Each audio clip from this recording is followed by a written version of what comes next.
Nas maneiras de controlar a deformação, todos concordam? É isso, né? Tá, então vamos lá. Estágio de recuperação, não. Não é isso.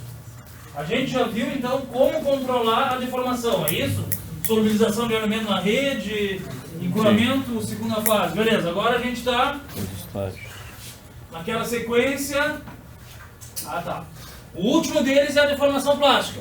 Uma quantidade grande de deformação plástica, tu controla a deformação, tu obstrui a deformação.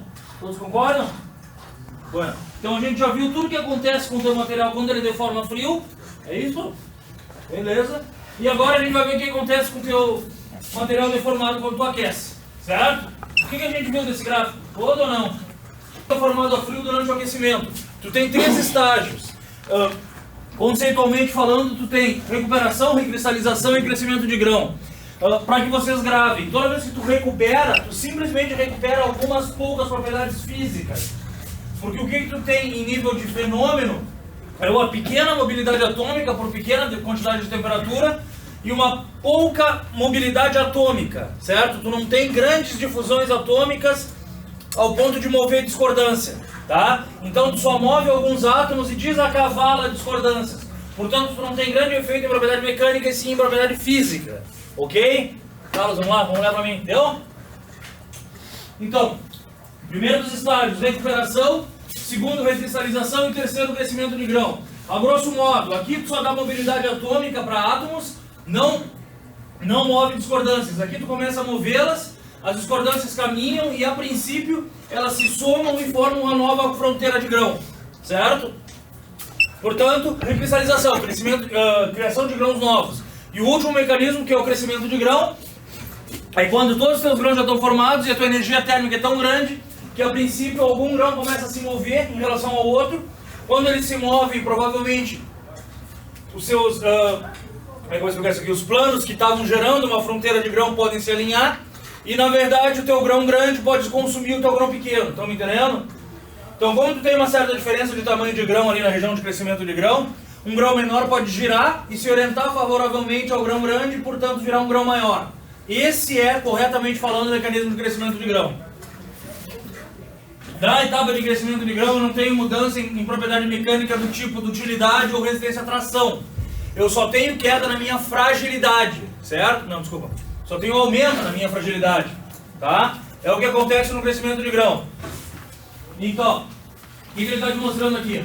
Basicamente, tu tem um gráfico de resistência mecânica e um gráfico de utilidade. Ele coloca um em cada ordenado. Então, se tu olhar na etapa de recovery, que é a recuperação, tu tem um pequeno aumento na tua utilidade, quase nada. Ou seja, não tem mudanças em propriedades mecânicas. A partir da tua recristalização, a tua utilidade começa a aumentar até que ela estagna, no máximo de utilidade, certo? Aí a tua utilidade passa a vir constante na tua etapa de crescimento de grão, porque não muda mais. Tudo bem? Enquanto que a tua resistência mecânica, ela cai muito pouco no teu recovery. Na tua recristalização ela começa a cair, porque tu volta à resistência do material original, sem deformação. E uma hora qualquer ela se mantém constante também, em termos de resistência à tração, no teu crescimento de grão. Tá? Então, só para salientar, uma diminuição do teu tamanho de grão aumenta a tua resistência à tração. Um aumento do teu tamanho de grão não a diminui. Vocês estão entendendo? Em relação ao tamanho de grão natural do teu material. Certo? Bom, aqui o que ele te mostra é o teu crescimento de grão a partir daqui. Então, se tu olhar o desenho, é o teu material encruado, o teu material quando alguns grãos começam a recristalizar, e aqui aproximadamente uma grande parcela do teu grão recristalizando. Ele continua se movimentando atomicamente até ter todos eles de igual tamanho no final da recristalização. Certo? E daqui para frente tu provavelmente vai ter um crescimento de grão, que não mexe muito na propriedade mecânica de tração. Então, o conceito deles. Recuperação, então, existe somente um alívio de tensão interna armazenada durante a deformação, devido ao pequeno movimento de discordância resultante da difusão atômica. Ou seja, tu dá a tua temperatura, tá? E só alguns átomos desacavalam as pontas das discordâncias, elas não se movem, a grosso modo. Nessa etapa, uma redução do número de discordâncias pequena e um rearranjo das mesmas. Basicamente é isso que se tem. propriedades físicas, dessas assim, como condutividade térmica e elétrica, tendem a voltar ao seu horário de estado original. Por quê? Porque quando tu faz a tua deformação a frio, muito provavelmente tu tranca os teus átomos e a condutividade elétrica deve cair, porque os teus átomos estão trancados pela própria deformação. Portanto, imediatamente na recuperação tu volta com essas propriedades ao original. Tu libera movimentos atômicos, é isso que acontece. Tá? Segunda etapa de recristalização. A gente chama de recozimento para recristalização. É o nome que se dá ao tratamento térmico para isso. Por enquanto a gente não se preocupa, a gente vai chegar muito em tratamento térmico, tá? Mas seria um tratamento térmico para recristalizar. É o que se chama de recozimento para recristalização. Enfim, o fenômeno que nos interessa, a recristalização. Certo? O que é recristalizar então, Felipe? Me ajuda? Paulo. Tu cria um novo grão. Uniforme e isento de discordância. Basicamente é isso, certo? Bom, quem eu preciso ter para recristalizar? Não entendi. Não. Quem eu preciso ter para recristalizar? Deformação. Se eu só tiver calor, só cresce grão, não recristaliza. Gravem isso. Quanto maior a minha quantidade de deformação, maior ou menor a minha temperatura da recristalização? Hã? Menor. Menor. Quanto mais energia interna, menos energia externa eu preciso dar. Tá? Então, recristalização. Se os metais deformados plasticamente forem submetidos a um aquecimento controlado, esse aquecimento fará com que haja um rearranjo dos descristais deformados, diminuindo a dureza e reorganizando os grãos. Depois da recuperação, ainda tem alguma tensão nos grãos. Quando tu continua dando temperatura, esse tensionamento desaparece completamente. Tá? Então, cristais plasticamente deformados têm mais energia que os não deformados, certo? Portanto, quando tu dá temperatura, eles se reacomodam através do tratamento térmico de recozimento. Não nos interessa ainda, nos interessa o nome, ou melhor, o fenômeno que acontece nisso aqui, que é a recristalização. Então, ocorre um rearranjo atômico em grãos menos deformados em temperaturas elevadas. Não sei por que ele dá essa ordem, mas... que é a recristalização, certo? Com o crescimento do grão. Não está muito claro isso aqui. Na verdade, o que acontece? Tu precisa de temperaturas mais altas para recristalizar um grão menos deformado. E temperaturas mais baixas para recristalizar um grão mais deformado. Tudo bem? Basicamente, o que é recristalizar? Tu dá mobilidade atômica e as discordâncias se movem, geram novos grãos isentos de discordâncias. Certo? Tão maior for a tua quantidade de deformação, tão menor vai ser o quê? A temperatura e... Não. Tamanho do grão. O tamanho do grão. Tá? Tão maior a tua deformação, tão menor a tua temperatura de recristalização e tão menor o tamanho de grão final pós o quê? Recristalização. Pós recristalização. Tá? O número de discordâncias reduz ainda mais e as propriedades mecânicas voltam ao seu estado original. Isso daqui é para a gente ter uma ideia do que é a temperatura de recristalização. Ela tem um valor ou não? Sim. Hã? Não. Infelizmente não. Na verdade, se existe uma temperatura de recristalização, não. Não, mas tu falou antes, depois da recristalização, as propriedades mecânicas voltam ao normal. Volta ao normal. Mas os grãos não vão menores, realmente. Como? Os grãos não vão menores. Vão. E isso não vai alterar as propriedades mecânicas? Não, ele volta ao normal que era antes. Te deixa ter um material mais homogêneo e mais tenaz como um todo. Mas as propriedades mecânicas que se fala ali, que é resistência, tração e dutilidade, elas voltam ao normal. Voltam ao que era antes. Por que não, velho? Porque depende da quantidade de tensão. Porque depende da quantidade de deformação. Então, para uma mesma liga, se eu apertar mais, temperatura de cristalização maior ou menor. Então, tudo isso varia com quantidade de deformação e varia com quem mais também? Tamanho do grão. Com a liga. Estão me entendendo? Por exemplo, chumbo. Se eu pegar um chumbo, Gabriel, né? Se eu pegar um chumbo e começar a dobrar, vai quebrar rápido ou não? Por quê? Por que se eu pegar o chumbo agora, dobrar, ele não quebra? Ele é dútil. Bem, por que ele não quebra? Pensando nesse mecanismo aí de recuperação, de cristalização. Se eu estou dobrando o chumbo, que trabalho eu estou fazendo? Frio ou quente, velho? Tem certeza? Dá uma olhadinha ali, ó. Chumbo, menos 4 graus. O que é aquilo ali? Tá quente. Recristalização. Temperatura de recristalização para o chumbo. Portanto, se eu pegar o chumbo e dobrar, eu estou fazendo trabalho a frio ou a quente? A quente. A quente. Porque a temperatura dele é muito baixa, então ele vai Porque a recristalizar. temperatura da recristalização é menos 4. Se eu estou dobrando ele é 23, eu estou fazendo um trabalho a quente. Para o chumbo. Vocês estão entendendo? E para o aço, 1600. Tem ali? Não. 450. 600 graus deve ser a temperatura de trabalho a quente do aço. Vocês estão entendendo? Então, se eu dobrar o aço a 400, o que eu estou fazendo? Trabalho a frio. Por quê? Ele é 600. Conceitualmente, por que o trabalho no aço a 400 é o trabalho a frio? Porque não vai recristalizar. Porque está abaixo da temperatura de recristalização. Tudo bem? Então, a temperatura de recristalização não é um valor. Ou melhor, o trabalho a frio não tem uma faixa de temperatura. O trabalho a frio é abaixo da recristalização e o trabalho a quente acima dela. Certo? A temperatura de recristalização da fusão. Esquece fusão, velho. Não fala em fusão aqui. Muito antes. Muito antes. Tá? Na verdade, o que acontece? Eu estou trabalhando sempre no sólido. Eu te dou um grão, eu aperto e deformo. Certo? Quando eu aqueço de novo, ele arredonda e continua sólido. Se eu aquecer muito mais, o que acontece? Não. Se eu aquecer mais, o que acontece? Livre de tensão. Cresce o grão. E se eu continuar aquecendo, cresce mais e aí sim, alguma hora funde. Vocês estão entendendo? O nosso trabalho é sempre. Não, mas foi uma baixa. Porque no caso, tu esteve em 1600, né? Não, tungstênio é 3.600. Tá? Então, a gente está trabalhando aqui embaixo. Tá? Fala. Eu não sei se eu entendi um pouquinho, mas a recristalização então é fazer um trabalho tipo forjar e coisa assim. Recristalização, senão? É. Não. A recristalização é só pós-trabalho a frio, o teu grão virar novo. Não interessa se é forjar ou... Recristalizar é só o fenômeno... Qualquer trabalho a frio, tipo pisar, dobrar... Tá, só um pouquinho. Então, qualquer trabalho a frio, quando tu dá calor acima da temperatura da recristalização, ele vira um grão novo. Então, recristalizar é criar um grão novo. É isso. Tá? Não interessa se eu faço muito ou pouco trabalho a frio. Eu tenho que ter feito trabalho a frio. Tem que ter efeitos, para que os defeitos se movimentem e virem uma nova fronteira de grão. Tá? Só mais uma coisa.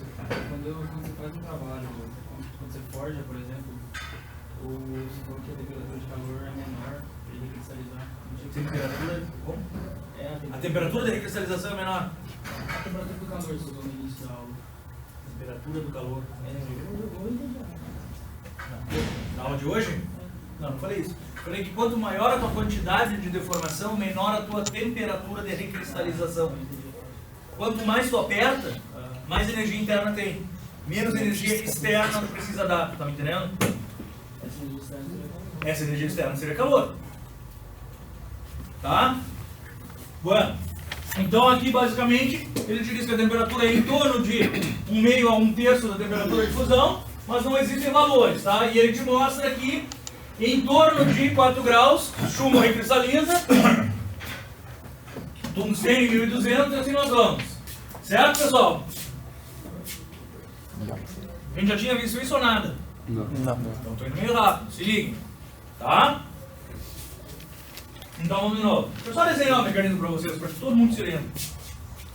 Então, grão deformado, discordância com a temperatura. Isso aqui é um novo grão. Porque essas discordâncias viram a nova fronteira. Estão me entendendo? Então, grão menos deformado, discordâncias. Isso aqui é o novo grão, porque essas discordâncias viram a fronteira. Então aqui eu tenho 2 grãos grandes, enquanto aqui eu vou ter vários pequenos. Tudo bem? Quanto maior a deformação, menor Temperatura? temperatura de recristalização. Quanto maior a deformação, menor Tamanho de grão. PG. Tá? É isso? Tem outras coisas que daí já não é mais muito do meu papel, já é papel de conformação, tá? Mas a princípio, quanto menor o teu tamanho de grão inicial, também menor o quê? O teu tamanho de grão final. Parece lógico. Tá? Crescimento de grão. Depois da recristalização, então, se o teu material fica muito tempo em temperatura elevada, esses grãos tendem a girar, se acomodar e alinhar. Portanto, como é que eu vou te dizer? Não é que tu tenha mais grãos maiores, tu tá entendendo? Tu tem menos grãos, mas eles aumentam de tamanho, é lógico. Tu tem uma massa só de material. Então, se tu tinha 20 grãos antes, na região de crescimento de grão, tu passa a ter 18 grãos maiores, certo? É mais ou menos esse o exemplo. Então, vamos lá. Depois de tudo isso, cresce o grão, em geral, quanto maior o tamanho de grão, mais mole e menor a resistência, mas em geral, tá? Efeito verdadeiro do crescimento do grão, qual é? Fragilidade. Perda na utilidade, não. Não é um efeito do crescimento de grão. Aumento da fragilidade. Aumento da fragilidade, são coisas diferentes. Tá? Então, basicamente, ele é frágil, ele não aguenta batida. É isso. Tá? Vamos lá, me expliquem aí então. Gráfico da esquerda, o que é?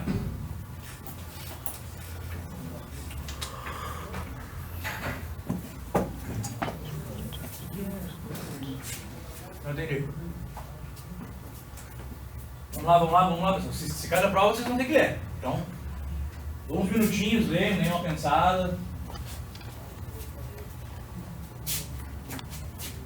Você está do lado delas aqui, como é que você está do lado delas? E aí, pessoal, como é que é? Propriedade. Tá bom, qual propriedade? Função da temperatura? Não, eu acho que não é bem. Não, acho que, como é que é teu nome, velho? Desculpa. Lucas, eu acho que não é bem isso que eu diria, Lucas. Eu acho que é propriedade em função do mecanismo o qual é relacionado com a temperatura, me parece. É assim que eu explicaria, entendeu? Tu tem uma variação de propriedades em função de algum mecanismo interno do teu material. Esse mecanismo interno, que são esses três, estão relacionados com a temperatura. Tá? Bueno, então vamos lá. Exatamente ali, ó. Recovery, recristalization e grain growth. Então, recuperação, recristalização e crescimento de grão. Certo? Que temperatura deve ser essa daqui? Ambiente ou não? É, mas aqui ele está te dizendo que é uma temperatura, que existe uma temperatura antes de começar o quê? A recuperação. Certo? Então, por exemplo, se eu te der um aço agora e apertar e subir 10 graus, o que vai acontecer? Nada. Tu ainda não tem temperatura suficiente para começar a recuperar. Vocês estão entendendo? Eu ainda não dou mobilidade atômica o suficiente para, pelo menos, desacavalar alguma discordância. Então existe uma certa temperatura para começar a recuperar também. Certo? Quais são as propriedades que estão ali? Condutividade elétrica. Azul, condutividade elétrica. A verde? Tensão residual. É o que a gente chama de tensionamento interno do teu material. Concordam? Que mais? Azul, verde. Vermelha é a outra? Não, dislocation é... deformação. Discordância. Tá? Então, dislocation density, densidade de discordâncias. Certo? Então vamos lá, como é que está variando? O que está acontecendo ali, pessoal?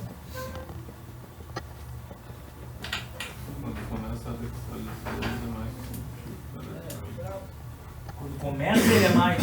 Não, é o que eu quero. No final da recuperação ele atingiu a máxima condutividade. No final da recuperação atingiu a máxima? Não estou gostando disso. No caso ele não aumenta mais, ele não conduz mais depois dos outros. Durante a... Mas não gostei. Se tu explicasse para mim, eu não ia entender. Antes da recristalização, tipo, a quantidade de discordâncias continua Não, assim, pessoal, vocês não estão me dando a explicação geral. Da onde está vindo tudo aquilo? Por que vocês estão me falando tudo isso? Que sobe um, desce o outro, bababá. Por quê? Aconteceu alguma coisa com esse material antes ou não? Esse material sofreu um trabalho a frio. Hã? Esse material sofreu um trabalho a Esse frio. material sofreu um trabalho a frio. Ninguém me disse isso ainda, vocês estão entendendo? Com trabalho a frio, na Então, recuperação... só um segundinho, Marcelo. Então, na verdade, vocês tinham que me dizer assim, pô, esse material teve uma quantidade de trabalho a frio, não sei qual, mas teve. Tá? Por que eu sei que ele teve uma quantidade de trabalho a frio? Me dei duas razões. Energia. Uma energia tu não tá vendo ali. Ele sofre recuperação. No caso, tem estresse ali. Primeiro porque tu tem tensão residual. Posso dizer isso. Se o meu material não tivesse trabalho a frio, não teria tensão residual. Concordam? Calma. Segundo, por que eu posso dizer que ele tem um trabalho a frio? Porque eu tenho uma densidade de discordâncias razoavelmente alta. Vocês concordam ou não? Por que eu digo que ela é alta? Porque ela diminui bastante depois. Certo? Na verdade, eu posso dizer que por ter discordância, teve um trabalho a frio ou não? Não? Por quê?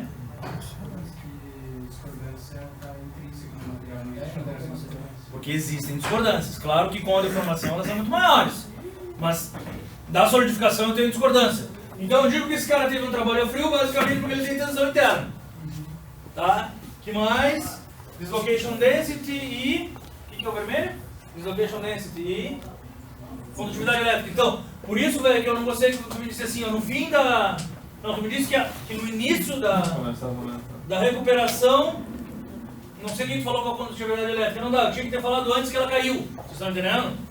Porque eu só tenho aumento na condutividade elétrica porque ela estava baixa. Como é que uma condutividade elétrica pode estar baixa?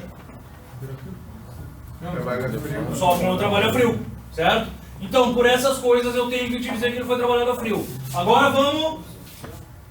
A rigor, então, se quiser um material que seja bom condutor elétrico, eu tenho que ter grão grande. Não, grão grande não. A rigor, se tu quiser um material com boa condutividade elétrica, tu tem que ter ele recozido, recristalizado. Certo? Vamos lá, pessoal. Vamos olhar para o de cima, então. Residual stresses. O que está acontecendo ali? Eu estou vindo com um nível... Desculpa te interromper, Carlos. Um nível alto ou baixo de tensão residual? Alto. Porque eu fiz trabalho a frio, concordam? Sim. Aí, por que ela está constante? Aonde que ela está constante, esse nível de tensão residual? Antes de chegar. Antes de começar a recuperar. Porque não está acontecendo o quê? Nada. Nada. Certo? Eu não estou dando mobilidade atômica nem para os átomos saírem da ponta da discordância. Nada. Está tudo travado ali. Portanto, o teu material continua tensionado. Todos concordam? Por que cai a zero aqui, na recuperação? Mobilidade. Volta às propriedades anteriores. Cada mobilidade. Porque eu estou dando mobilidade, portanto, a tensão interna, É muito só a tensão proveniente de estar todo mundo tensionado, cai a zero. Vocês estão me entendendo? Estou dando mobilidade porque eu estou aumentando a temperatura, sim. Tá? Essa, claro, isso aqui tudo é relacionado com a temperatura. Mas por que ela cai a zero só no recovery? Porque eu estou recuperando só as propriedades internas do teu material. Eu não estou nem mexendo ainda na minha propriedade de resistência à tração. Certo? Tensão residual tem relação com resistência à tração? Não, também. Vocês vão ver um dia, e talvez em outra cadeira, mas tensão residual também fragiliza o teu material pra caramba. Mas não muda a tua tensão, a tua ultimate strength, a tua tensão final de resistência. Tá? Porque é uma coisa muito mais interna do teu material. Mas por outro lado, se eu falar com vocês como engenheiros, um material com tensão residual propaga uma trinca muito mais facilmente do que qualquer outro. Então a tua resistência à fadiga aqui é muito menor do que a tua resistência à fadiga aqui. Depois a gente vê isso. Tá? Mas com a propriedade mecânica que eu estou explicando, que é tração, não tem relação. Tudo bem? Então vamos indo. Essa tensão residual cai a zero aonde? No final da recuperação. No final da recuperação. O que acontece com ela depois? Se mantém. A zero. Se mantém zero porque Não tem eu já tirei ela. Vamos para dislocation density. O que acontece? Nada. Como assim nada? Durante a recuperação, nada. Ela continua. Durante a recuperação nada. O que eu estou movendo ali? Eu estou simplesmente tirando coisas do caminho da discordância. Mas eu não estou tirando discordância. Concordam? Portanto, a minha densidade de discordância continua igual até o final da recuperação. E começa a cair a zero aonde? Zero não, né? Começa a cair aonde? Quando começa a formar os novos grãos. Certo? E aqui, quando o grão começa a crescer, ela cai um pouquinho, mas enfim. Tá? Mas, professor, na recuperação as discordâncias se movem um pouco? Não. Ou não? Só desacavala elas. Tu tira átomos dissolutos da ponta delas, elas estão entreveradas, tu desentrevera, um lance assim, mas tu não chega a dar mobilidade atômica, tu não tem temperatura suficiente para elas caminharem. Tá? E aqui, nesse... Qual é que falta agora? Condutividade elétrica, então, o que está acontecendo aqui, pessoal? Ela estava baixa pela deformação, começa a recuperar onde? Na recuperação e acaba onde? Na recuperação. Por quê? Porque é uma propriedade física, certo? Então, na minha recristalização não tem mudança na minha condutividade elétrica, é uma propriedade física. Então esse gráfico é interessante porque ele te mostra aqui, ó, nada de mudança na física e muita mudança na mecânica, porque ela é relacionada diretamente com a densidade de discordância. Tá? Aqui o que tem, pessoal? Não chama?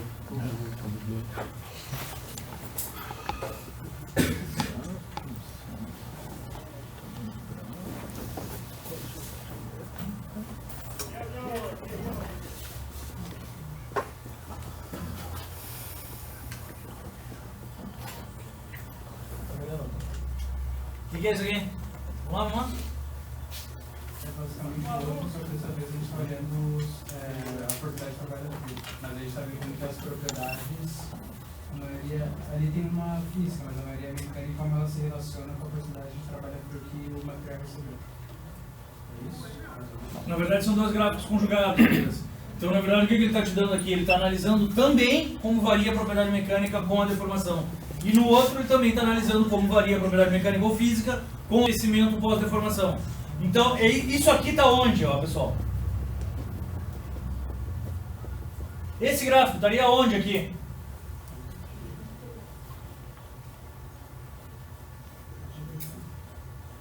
Como assim na direita? Onde? Quer mostrar para mim? Aqui? Aqui aonde? Na verdade, ele seria a partir desse 50% de deformação aqui, ó. Por que eu acho isso? Porque a tua resistência à tração já está constante, ó. Tão constante quanto... Não dá para dizer isso. Não, acho que não tem relação nesse lugar. Só vamos pensar assim, ó. Ele está variando o quê? A quantidade de trabalho a frio. Então, quanto maior a quantidade de trabalho a frio, maior quem? Minha resistência à tração, certo? Até quanto? 70 a 80% de resistência. Por quê? Se eu botar mais trabalho a frio ali, 70 a 80% de trabalho a frio, por quê? Porque se eu botar mais, perigo acontecer o que com ele? Com P, beleza? Então, está aumentando a minha resistência à tração. O que está diminuindo aqui?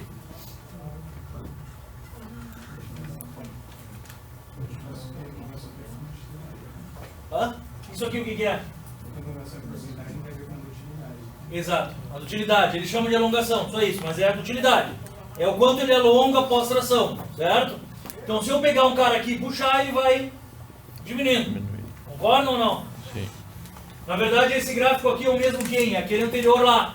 Que nós tínhamos que quanto mais se deformava, mais a dutilidade em um futuro ensaio de tração diminuía. Estão entendendo, pessoal? Está entendendo, velho? Tá. Aqui o que está acontecendo, então? Não, tô caindo. Né? Depois chega até um patamar que é assim, depois sobe de novo. Não entendi. Está diminuindo o tamanho do grão, alongando mais. Sabe isso? Ele está constante que, tipo, você está alongando ele, mas ele continua o mesmo. Você não está separando ele um novo grão. É o mesmo grão, só que você está alongando ele, por isso que ele permanece com o mesmo tamanho. Você tem que começar a olhar essas coisas. Vai começar a ser malandro. O gráfico é fácil. Na verdade, o que ele está te mostrando? Que o tamanho de grão é constante. Certo? Com 0% de deformação ou com 100%, desculpa, com 0% de trabalho a frio ou com 100% de trabalho a frio, o tamanho de grão é igual. Concordam ou não? Sim. Por quê? Não tem temperatura? Para a Não, discordância é caminhar e aí fazer um novo contorno de grão. Mas eu prefiro a explicação do Lucas, Marcelo. Porque na verdade o teu grão que era redondo está ficando alongado. Mas a área do teu grão está o quanto? A mesma? Está mesma. Vocês estão entendendo? Então é por isso que o teu tamanho de grão está constante aqui. Tá? Então, estou aumentando a quantidade de trabalho a frio, a dutilidade cai, o tamanho de grão se mantém constante e a tua resistência à tração aumenta. O que acontece com a condutividade elétrica? Logo no início da deformação a frio, Ela cai. ela cai. Por que ela não cai a zero? Que não é o suficiente. Porque o metal tem que... Não entendi, velho. Porque o metal... Porque é um metal? E ele não tem como você zerar a condutividade. Tá bom, então fala alto. Seja gremista, digamos assim. Não, é isso aí, porque é um metal. E não tem como zerar a condutibilidade. Tá? Então algo ele tem que conduzir. O que eu faço quando eu aperto? Eu travo movimento. Não. Eu travo um pouco de movimentos atômicos. Portanto, reduzo um pouco a condutibilidade. Mas ela não tem como baixar zero, não vai ser um cerâmico. Tá? Então é isso aqui, por isso que ele cai. E ele começa a subir de novo no início de quem?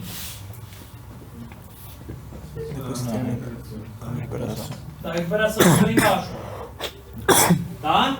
Então começa a subir. No final da recuperação, que deve esse cara aqui, já está em quem? Eu não sei se eu gostaria do máximo, eu acho que eu preferia. Já está como material sem deformação. Tá? Porque não é o máximo o outro, é o mesmo que tinha antes do trabalho a frio, entendeu? Então, na verdade, ele está voltando ao original. É isso que ele está mostrando aqui. Tá? E aí se mantém constante. Tamanho de grão, o que acontece com ele? Diminui? Nada. A recuperação? Depois da recuperação, quando começa a cristalização, diminui. Depois da recuperação, quando começa a recristalização, ele diminui. É isso? Vamos ver o que acontece. Tamanho de grão. Vem vindo, vem vindo, vem vindo. Cai. Recristalização é aqui, né?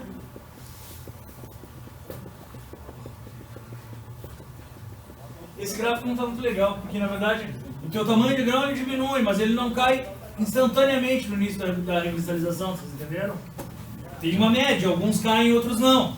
Então eu preferia que isso aqui caísse um pouquinho mais inclinado, tá? Mas enfim, essa literatura está mostrando que chegou no início e tudo que caiu. Realmente o que acontece? Com a recristalização o teu tamanho de grão vai ao menor possível, certo? E ele se mantém por um bom tempo de recristalização até que ele comece a crescer um pouco, certo? Quando é que ele começa a crescer mesmo? No final da recristalização. Aqui já é crescimento de grau, tá?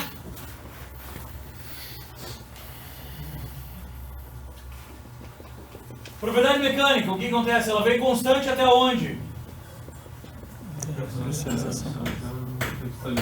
Então, isso, início da recristalização e começa a cair.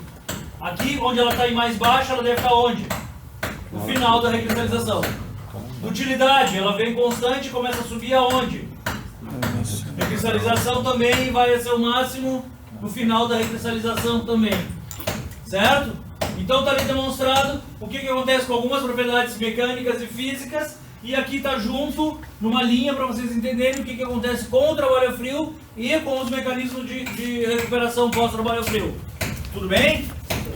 Posso pensar que o grão mais uniforme, ele não facilita a atividade elétrica? Não pode pensar isso. Porque como eu disse o Marco, ele é um metal, ele deve conduzir. Se tu não tem barreira à condução, ele conduz da mesma maneira. Um tamanho de grão não é uma barreira à condução. Tu não pode pensar que um tamanho de grão maior ou menor conduz mais. Às vezes, discordância é uma barreira. Não.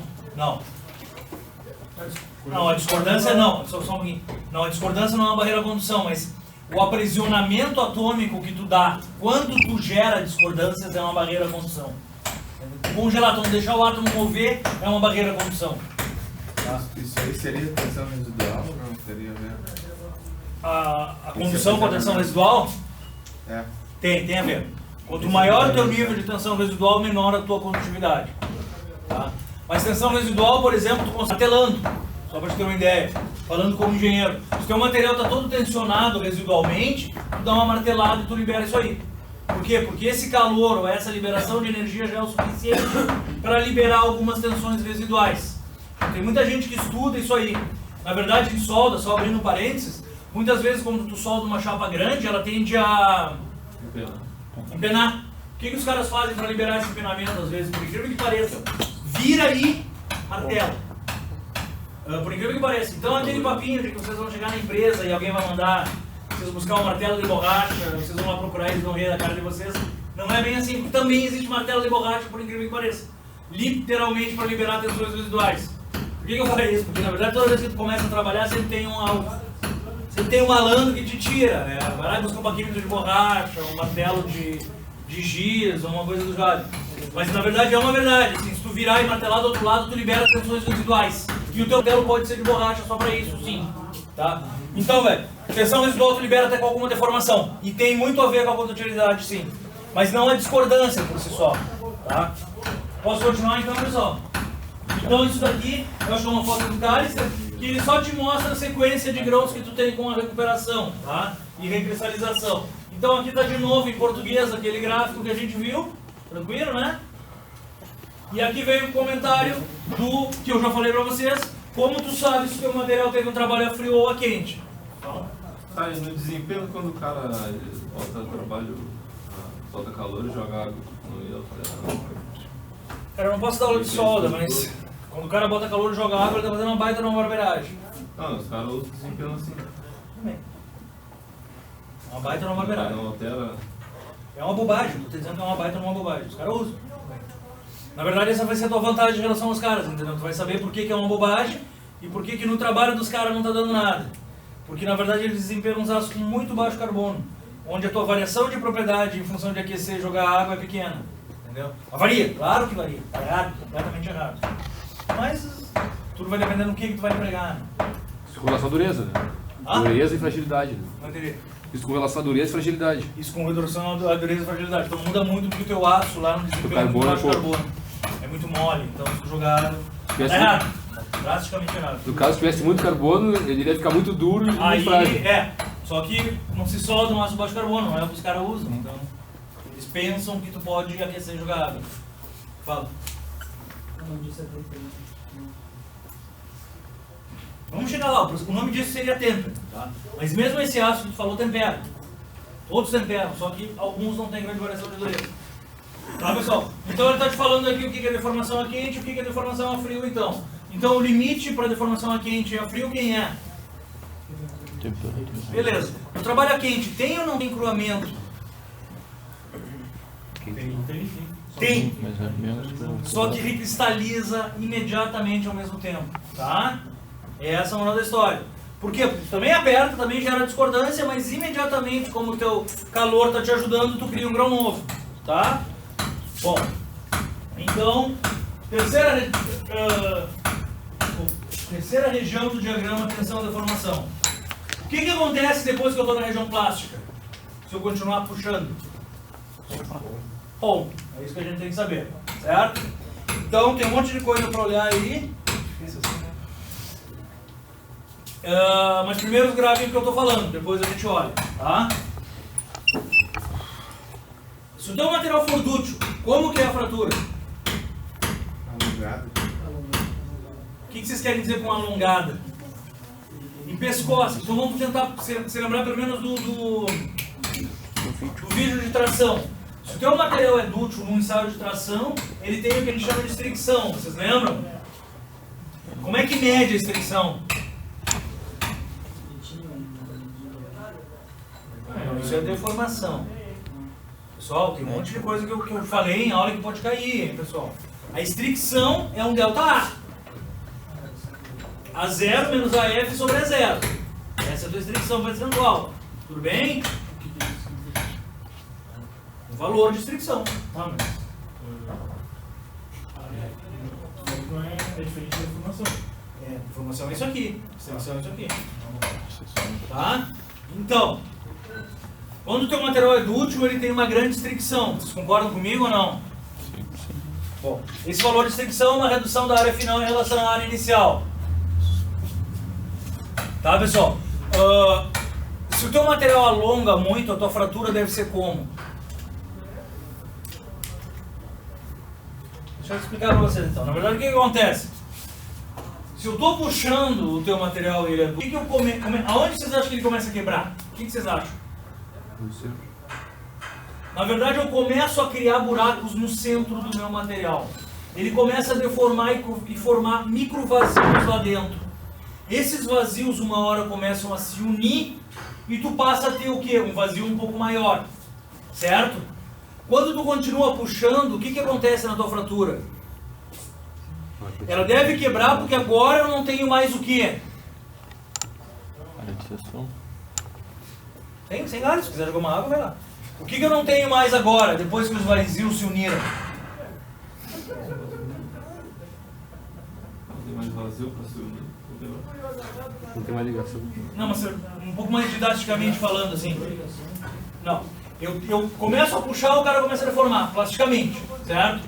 O que é deformar plasticamente? É um plano escorregar sobre o outro. Vai indo, e o cara vai deformando. Uma hora qualquer eu crio um vazio ali dentro, um vazio. Agora sim eu passo a ter um nada ali dentro. Esse nada eu puxo, se une com outro nada. E eu passo a ter um grande buraco ali dentro, certo? E o que eu deixo de ter quando o buraco é grande? Planos. São útil. Eu não sei se eu escutei vocês, mas eu deixo de ter seção resistente para aguentar a carga que eu estou colocando, vocês estão entendendo? Ele vai quebrar de dentro para fora, tá? Então, na verdade, o que eu passo a ter? Eu passo a ter um buraco no meio e as áreas de fora não são mais resistentes. Como a sobrecarga ali é muito grande, nas partes de fora, como é que vocês acham que a fratura final acontece? Em 45 graus, porque é o plano preferencial para deformar. Vocês estão me entendendo? Sem contar que, como eu estou botando muita carga, de um jeito ou de outro, o sistema cristalino dele se agrupa, ou meio que se alinha, para favorecer esses 45 graus. Então, o que nós chamamos de uma fratura dútil é uma fratura do tipo taça-cone, certo? O que é taça-cone?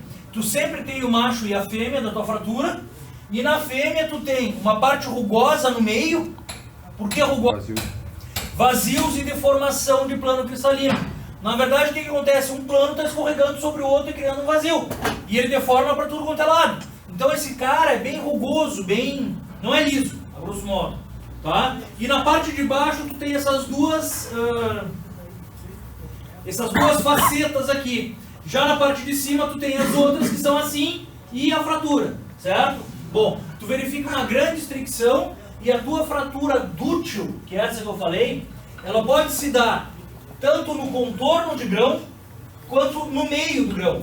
Mas necessariamente tu vai ver, Júlia, tu vai ver esse cara todo deformado. Esses deformados são o que? O que nós chamamos de dimples. O que são dimples? São micro buracos que tem na tua fratura. Se tu botar no microscópio, tu vai saber se o teu material quebrou de um jeito decente ou se ele quebrou por uma sobrecarga, por uma barbeiragem de alguém. Porque se ele tiver esses micro vazios, tudo bem, ele quebrou, ele não estourou de repente, a princípio não causou dano em ninguém. Estão me entendendo? Por outro lado, se o teu material quebrar de uma maneira frágil, como é que vai ser a tua fratura? Lisa e sem estricção, certo? O que quer dizer isso? O que quer dizer uma fratura lisa? Que a princípio eu estava botando carga e uma hora o que aconteceu? Rompeu. Foi só sobrecarga, não teve vazio. Foi só sobrecarga, não teve deformação plástica, é isso que eu posso pensar. Então ele rompeu muito rapidamente. Em termos de engenharia, isso deve querer me dizer que a princípio alguma barbeiragem houve. Porque senão eu deveria prever uma deformação plástica. Para que eu quero prever uma deformação plástica? Para ver que ele está chegando perto da ruptura. Senão o cara estoura e vai logo. Tá? Então, em termos de fratura frágil, o meu cara é liso. Basicamente, o que eu tenho como fratura frágil? Quem é que pode quebrar? Da mesma maneira, eu posso ter uma fratura intergranular ou transgranular, certo? Se ela for granular, o que deve estar acontecendo? Mas aí é trans. Se o grão é grande, quebra no meio do grão, transgranular, entendeu? Se a tua fratura for intergranular, e o que é inter? A gente vai ver, vou mostrar tudo agora. Entre os grãos, então eu tenho literalmente um caminho de rato, mas eu consigo ver, eu vejo bonitinho, muito bonitinho até, os grãos. Em termos de engenharia, isso quer dizer o quê? O material teve deformação plástica. Não, se teve deformação plástica, eu tenho buraco e ela é rugosa. Não seria do meio do grão? Os grãos são pequenos. De novo. Se eu tiver uma fratura dútil, ele pode deformar pelo meio e pode deformar pelo contorno. Vai depender de, sei lá, de alguns outros aspectos ali. Mas necessariamente ele vai... ele vai... Alongar? Isso vai alongar, vai acontecer a estricção, tá? E necessariamente ele vai ter micro vazios dele escorregando. Se a tua fratura for frágil, eu tenho dois mecanismos possíveis. Mas eles vão ser assim, ó. Certo? sem deformação. Esses dois mecanismos podem ser necessariamente ou no meio do grão ou intergranular. Se for no meio do grão, vamos voltar, quem é que falou do grão grande aí? Foi tu? Eu? Vamos voltar. Se o teu grão for grande, ela quebra no meio do grão, concorda? A gente já chegou à conclusão que um grão grande dá uma baita numa fragilidade, concorda? Então, se tu tem uma fratura frágil transgranular, tu tem problemas de quê? Ou de grão grande, certo? Ou de quê? De fragilidade. Na verdade, um grão grande te dá fragilidade. Então, se a tua fratura é transgranular e sem deformação, tu tem fragilidade. O que pode te causar fragilidade? E algum tratamento térmico errado. Deixei o cara duro demais. Vocês estão me entendendo? Então, se o cara quebrar no meio do grão sem deformação, ou está muito duro, ou está com o tamanho de grão muito grande. São as duas opções que eu tenho. Está me entendendo? E se a fratura for intergranular, o que pode estar acontecendo? O grão pequeno, duro. Material duro com grão pequeno. Se o grão é pequeno, meu velho, a princípio, o teu material tem deformação plástica. Está me entendendo? Se o teu grão é pequeno, na verdade eu estou ganhando resistência pelo tamanho de grão pequeno e eu não estou endurecendo. Na verdade ele é bom porque é pequeno, não porque está duro. Sim. Então, a princípio, se o teu grão não é pequeno, tu tem uma deformação plástica. O que vocês acham que acontece quando eu tenho uma fratura intergranular? Vamos usar lógica, pessoal. Deve ter alguma coisa ruim aonde? Entre um grão e o outro. Não no meio do grão, não. No meio dos grãos. Certo? Então, necessariamente, existe uma fragilidade ali, mas pelo quê? Impurezas? Impurezas. Vamos usar uma lógica muito rápida antes da gente começar a ver tudo. O que define o tamanho de grão do teu material quando vem do líquido para o sólido? Não, discordância é só uma deformação. Líquido para o sólido. O que define o teu tamanho de grão?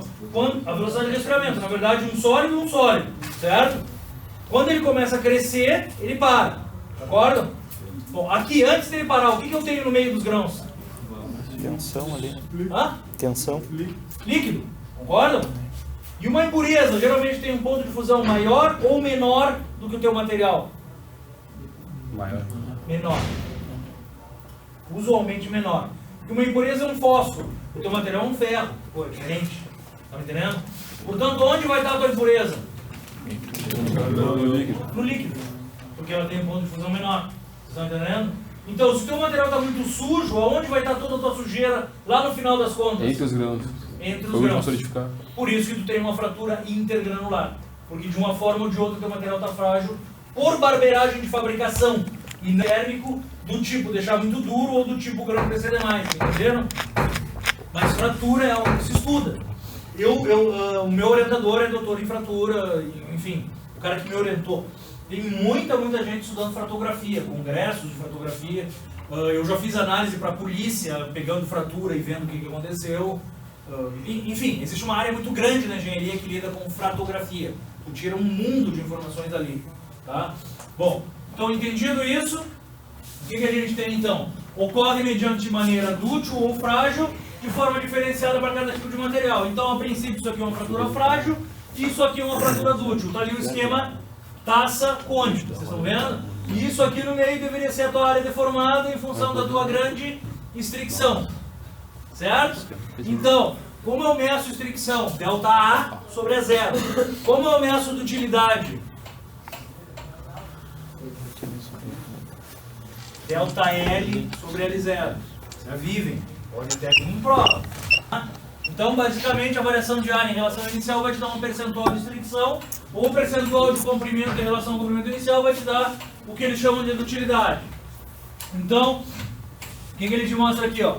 Ruptura diferenciada para cada tipo de material. Então, em metais, pessoal, vamos dar uma olhadinha. A primeira dela é o que ele chama de clivagem. Clivagem é uma fratura frágil transgranular.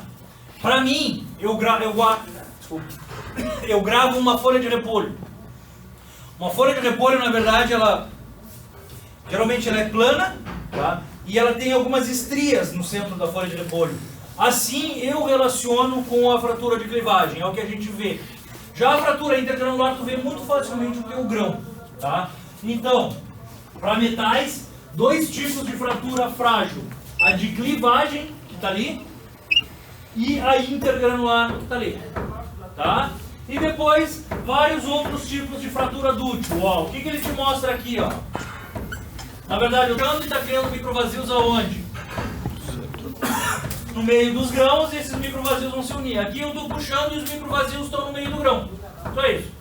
Desculpa. Estão entre os grãos. Tá? E esse cara vai deformar. Bom, e depois vem fraturas para cerâmicos, polímeros e compósitos que não nos interessam muito. Então, ocorre normalmente, em materiais metálicos, ocorre normalmente de maneira dútil, porque eu não quero uma fratura frágil. Se eu quero uma fratura frágil, o meu material está frágil, concorda? Se está frágil, eu não posso usar. Então, usualmente, deve ter um aviso antes da ruptura do teu material. Ela pode ocorrer de maneira dútil por transgranular, intergranular, aquele necking, ou cisalhamento, escorrendo um pelo outro. Resumindo, o que tu tem? Sempre tem microvazios, vazios de deformação, porque em todos esses 4 aqui tu deforma muito. Em caráter frágil tu só tem 2, clivagem e intergranular. E aí vem um comentário. E esse comentário é importante que vai basear na nossa próxima aula. Por quê? Porque ele está falando geralmente em T baixa.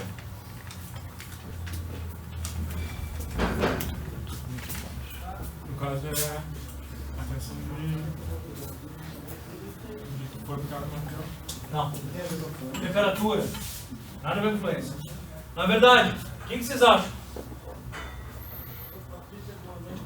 Quem é que eu não sei com quem eu falei do cobre. Se eu teria aquele cobre que eu estava fazendo assim e baixar a temperatura para 20 graus, o que vocês acham que vai acontecer? Nada. Vai quebrar. Tá? Então, usualmente, baixas temperaturas fragilizam o meu material. Ah, eu explico depois. A gente vai ver uma gama grande de saber por quê, qual material fragiliza, qual não fragiliza, mas geralmente tu congela as tuas ligações atômicas. O que é uma deformação plástica? É uma discordância Escorregando. pular, escorregar. Se tu congela, tu não deixa ela escorregar. Se tu não deixa ela escorregar, ela quebra. Tá? Então, 90% dos casos a temperatura baixa te leva a quê?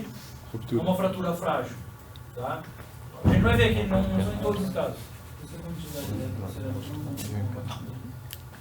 É, porque ele já não tem mobilidade atômica para isso. Tá? Mas não esquenta muito com cerâmico, o papel é metal. Tá, gurizada?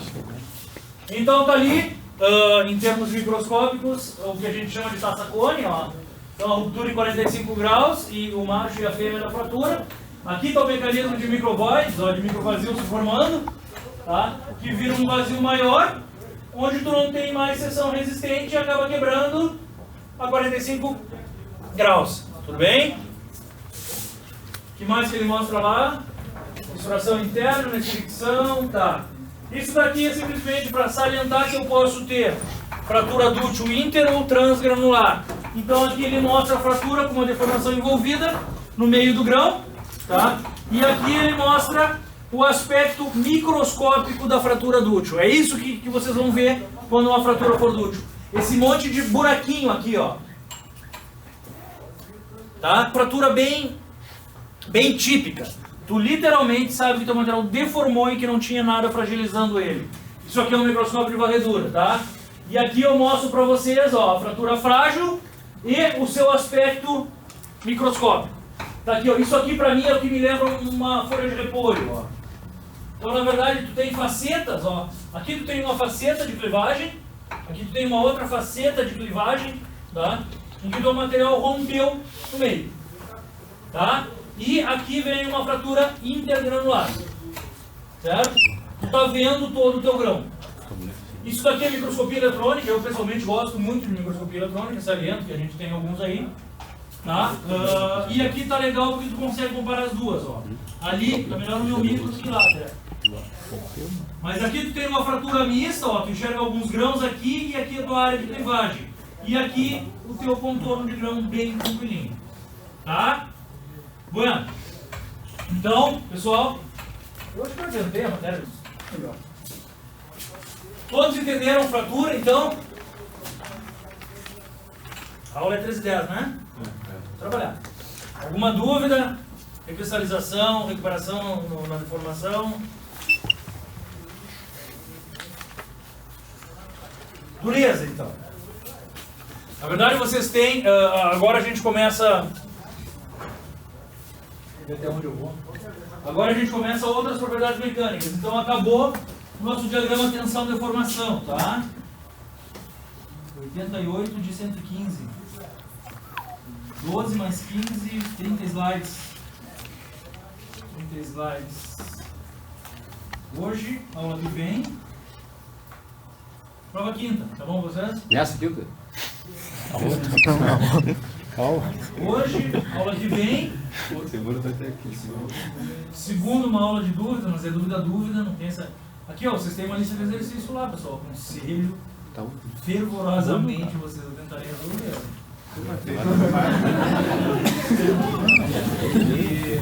Então, segundo, deve ser uma aula de dúvida, tá, pessoal? É pergunta, tá? Talvez alguém de algum outro ano, mas eu já mudei as ordens, então não confia muito nessas respostas de alguém de algum outro ano. Bom, então muito provavelmente quinta. Então segunda a gente tem uma aula de dúvidas. Eu tô aqui para responder o que vocês quiserem, mas não para dar aula. Estão me entendendo? Então não tem essa de Paulo, eu não entendi cristalografia. Ah, tá.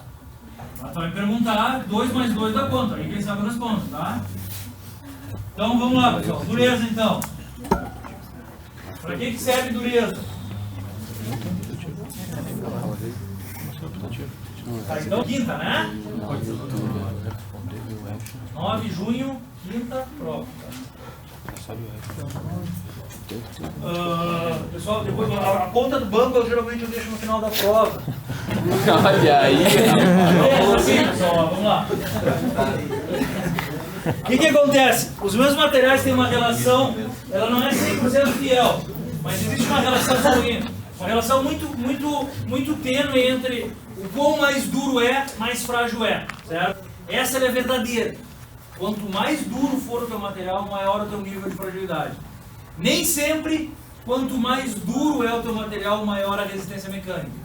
E nem sempre, quanto menos duro ele é, também menor a tua resistência. Por quê? Porque em termos de resistência mecânica, tem toda a microestrutura que pesa. Eu posso diminuir tamanho de grão, eu posso colocar partícula de segunda fase, eu posso colocar solutos, coisas que não pesam tanto em dureza, certo?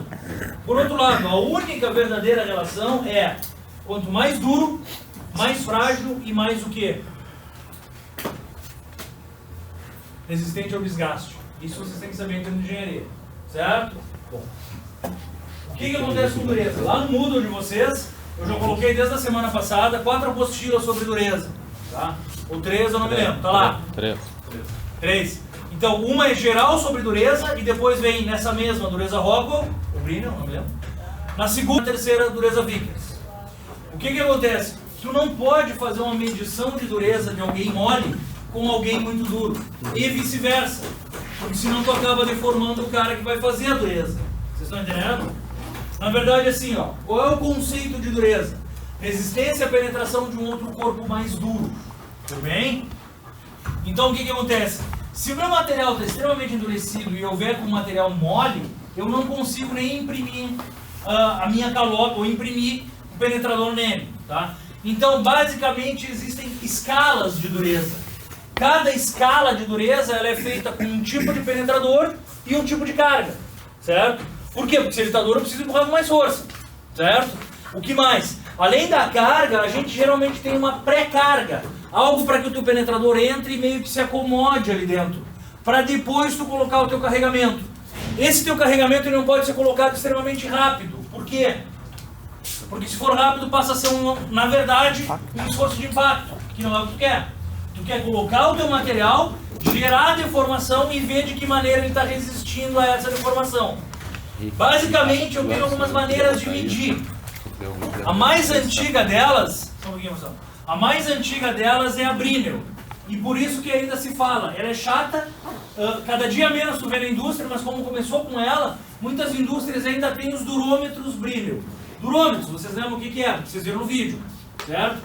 Na verdade a Brinell, ela mede área da indentação.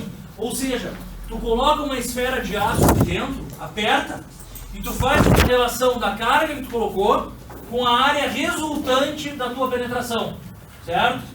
E isso tu converte para um valor de dureza Brinell. Vamos lá, pessoal. O que é esse valor de dureza Brinell? É HB, ou seja, 200 HB. Isso quer dizer 200 Brinell Hardness. Tudo bem?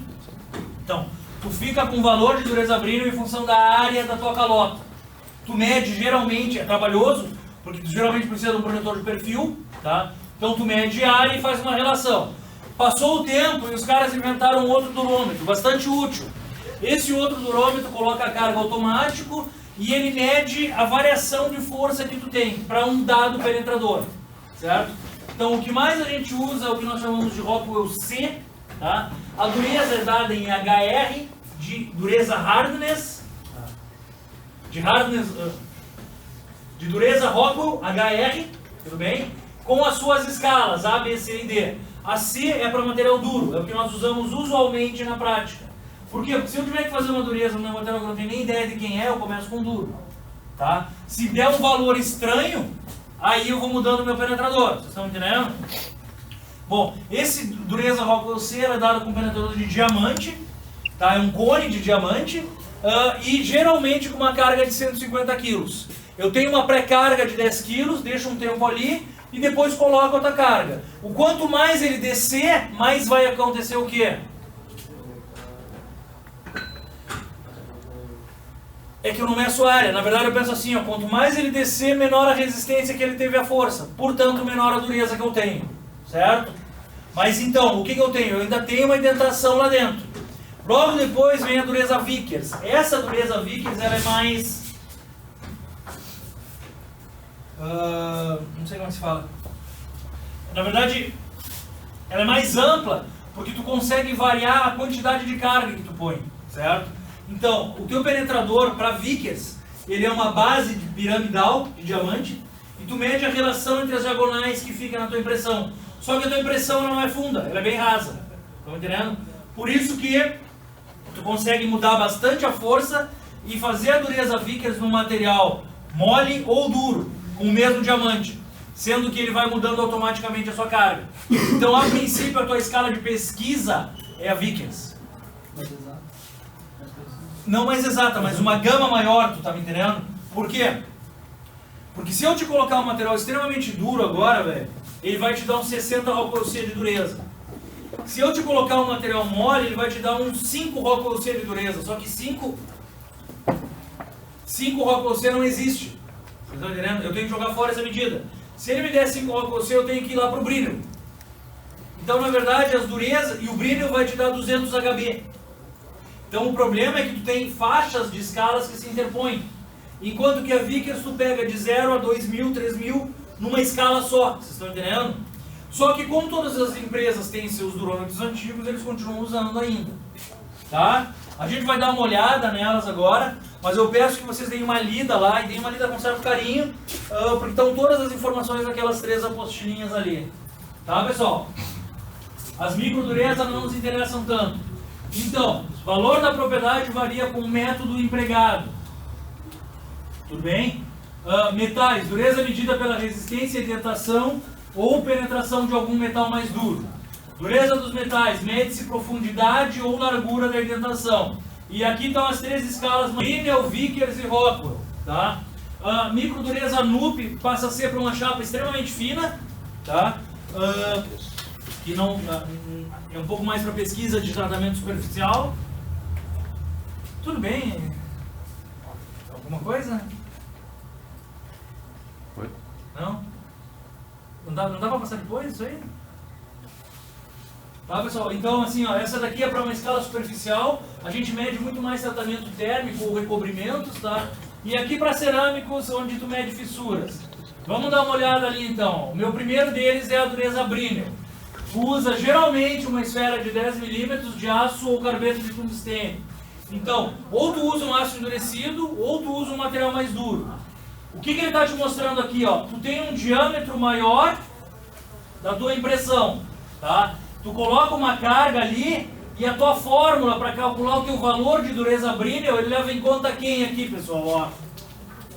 A carga que tu colocou. Isso é a carga que tu colocou na tua máquina, tu seleciona teus níveis de carga. Esse D aqui vem a ser quem? Maior. O diâmetro da tua esfera. Tá? e a relação com o diâmetro que ficou ali dentro. Isso vai te dar um valor Brinell, certo?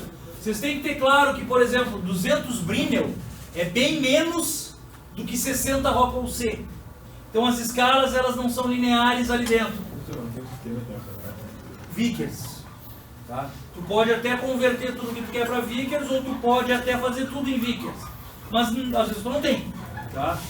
E professor, eu vi uma vez os caras fazendo aqui esse trabalho aí, eles batiam com um martelo. É certo isso aí ou tem que ter alguma máquina que faça a força para ferir o metal? Eu não entendi muito da pergunta, mas eles batiam com o martelo para medir dureza? Isso. Não, isso não existe. Então isso é errado. É que tem aquelas que vai num costume, tu entendeu? Eu tenho um tio, tô bem mais velho do que tu, e esse meu tio, ele quando aquece o aço pela cor, ele sabe que temperatura tá. Então tem muitas coisas que vêm do que a gente chama de conhecimento enciclopédico, digamos assim, né? Dureza com o martelo não é normal. Não é normal porque prejudica muito o teu material. Em alguns casos, por exemplo, tu deixa o teu material cair numa borracha. Ficava uma área machucada ali, aqui da esfera, eles vinham com uma escala e faziam aquela medida ali. Isso não existe, isso não é nada reconhecido. Então outra coisa. Não é nada reconhecido. Mas enfim, tu intui coisas, sabe? Existem algumas durezas em que tu larga o teu material, principalmente dureza de borracha, tu larga e vê o quanto a dureza volta, ou enquanto a borracha volta, e assim nós vamos. Né? Mas o que nos interessa é metal. Realmente tu tem que ter um durômetro, uma máquina que tem que estar ferida. E mais ainda, vocês têm que saber que existe uma formuleta que relaciona o teu valor de dureza com quem? Deformação. Depois que tu tem a tua dureza, com quem que tu deve querer relacionar a tua dureza? Tamanho do grão. Fragilidade. Com a resistência mecânica do teu material. Principalmente o Brinell. Tá? Então tem uma formuleta que tu pega literalmente o teu valor Brinell, vai lá e sabe a resistência mecânica. E isso claro que não é preciso, mas é útil se tu tá numa empresa, tu entendeu? Tu não vai pegar todos os dias a chapa que tu tem lá, velho, fazer um corpo de prova e mandar pra universidade pro cara saber se tu pode usar ela no gancho ou não. No caso, é uma resistência mecânica do plástico. Não, resistência mecânica. Resistência mecânica Não, resistência mecânica é resistência à tração. Tá? Então o que vocês têm que saber como engenheiro? Que muitas vezes, se tu está na empresa, o cara vai lá, faz uma dureza, joga na formuleta e te dá um valor de resistência à tração aproximado. Tu sabe que tu pode usar aquilo num gancho ou não. Mas tu não sabe realmente quanto que é a resistência. A resistência tu teria que cortar o corpo de prova e fazer um ensaio de tração. Certo? Essa agora que tem aquela fórmula ali do Brinell, aquele D2 Não sei, cara. é raiz? A forma é que a gente não está numa aula de laboratório, entendeu, Pedro? Mas basicamente, não sei, D2 mesmo, não sei. Eu acho que é o diâmetro dele. Não sei. De repente é um D ao quadrado, sei lá o que. Tá? Relação com o diâmetro da calota, com o impresso e com a carga que tu colocou. Tá? Daí se tu olhar para a tua Vickers, agora tu passa a ter uma pirâmide de diamante, em que tu faz uma relação de diagonais e entra numa formulismo mais fácil. O teu durômetro Vickers ele pode ser até portátil, tu pode até levar para onde tu quiser, porque ele é um durômetro bem menor. Tá? Um durômetro Brinell é um monstro desse tamanho. Depois a microdureza NUP também é uma de diamante, só que a área é muito mais larga, vocês estão entendendo? Os ângulos são grandes, então tu faz só superficial. E aqui vem o nosso durômetro Rockwell, tá? Esse é extremamente interessante porque basicamente tu coloca o teu material ali, coloca a tua pré-carga, ele assenta e tu baixa toda a tua carga. O quanto mais ele penetrar, vai te dar direto no teu relógio que tu está lendo ali, o teu valor de Rockwell C, o teu valor Rockwell de dureza, tá? Isso te dá uma propriedade instantânea do teu material. O que mais que ele mostra aqui, ó? Por exemplo, valores de dureza em NUP, que é essa microdureza, tá? Isso daqui, o que é, pessoal? Isso daqui é uma classe de material diferente. Isso aqui é o que nós chamamos de ferro fundido. É um aço ruim, é um aço com um pedaço de grafite lá no meio. Por exemplo, esse aço é muito perigoso eu botar o meu durômetro aqui no meio, porque daí eu vou pegar só o pedaço do grafite, tá? Então, em alguns casos, principalmente nas microdurezas, tu tem um microscópio acoplado ao teu durômetro, que tu acaba sabendo aonde tu vai fazer a tua dureza, tá? Normalmente isso aí está nos teus microdurômetros, tá, pessoal? Então, Eu só coloquei aqui 2 transparências para que vocês leiam lá. Eu cheguei a pensar em colocar na tela aqui o que está escrito lá naquelas transparências, mas acho melhor vocês darem uma lida. Em nível geral, vocês têm que saber que nós temos essas escalas de dureza e que elas não fecham, certo? Elas não batem em lugares. Lá tem uma tabelinha de todas elas juntas para vocês terem uma noção, tá? Vamos continuar então, pessoal. Agora eu começo com fadiga, é isso? 91 a 115, então eu tenho 25 slides, é isso? Deixa eu só ver o que eu tenho aqui. Fadiga, E deu. fluência E deu. e impacto. É isso? Tá. Então vamos deixar para a aula que vem. Pessoal, assim, ó, não me faltem na aula que vem. Tá? Então, aula que vem, fadiga, fluência e impacto. Talvez demore um pouquinho. Bom, a aula vai ter que ser, tá? E na outra aula, dúvidas e prova aqui. Tudo bem? Feito.